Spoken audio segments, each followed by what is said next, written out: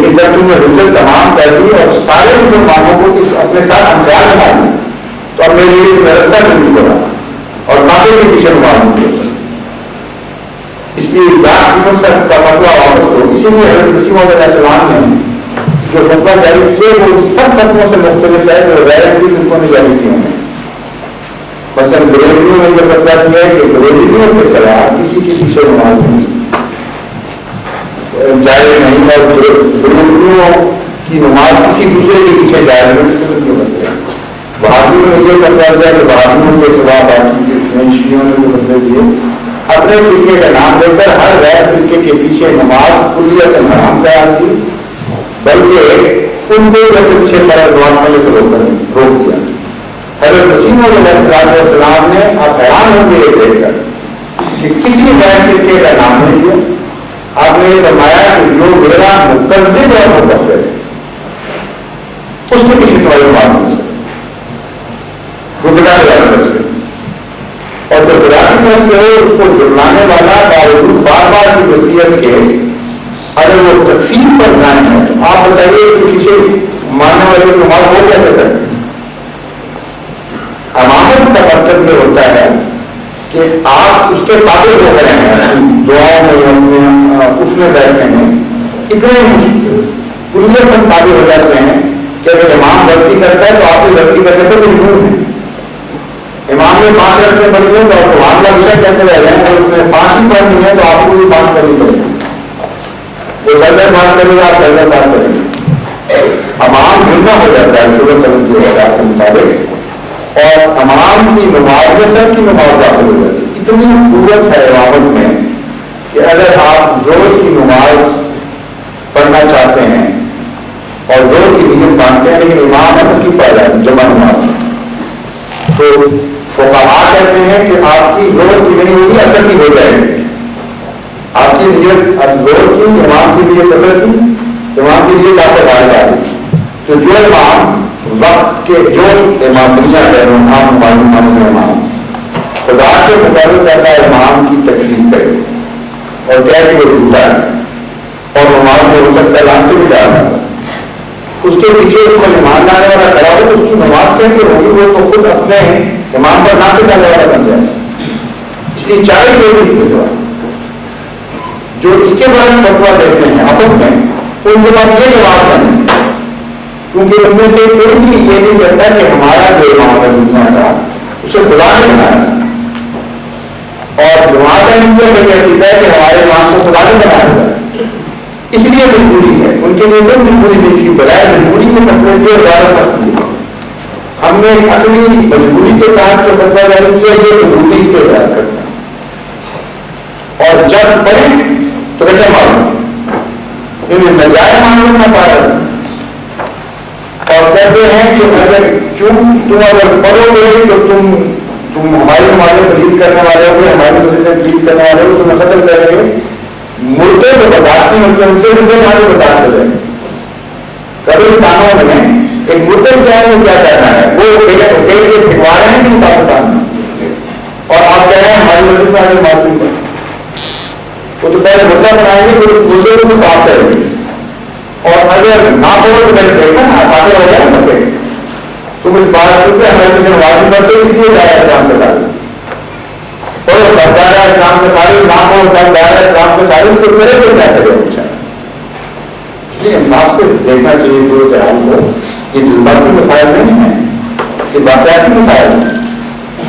یا تو ہم خود جھوٹا کہیں اپنے امام کو یہ یقین رکھیں کہ خدا نے نہیں بنایا پھر ٹھیک ہے آپ کا مطالبہ معلوم بات ہے کہ کیوں لوگوں کا اختلاف کرتے ہیں چھوٹی چھوٹی باتوں سے ہم تمہارے امام کے پیچھے پڑے تو ہمارے امام کے پیچھے پڑ لو. جب ہمارا ایمان یقین ہے کہ خدا نے بنایا تو مجبور ہے. اب اپنے اور وہاں سے ایک کاؤنٹر سوال کر لیجیے آپ کا مسئلہ ہو جائے گا.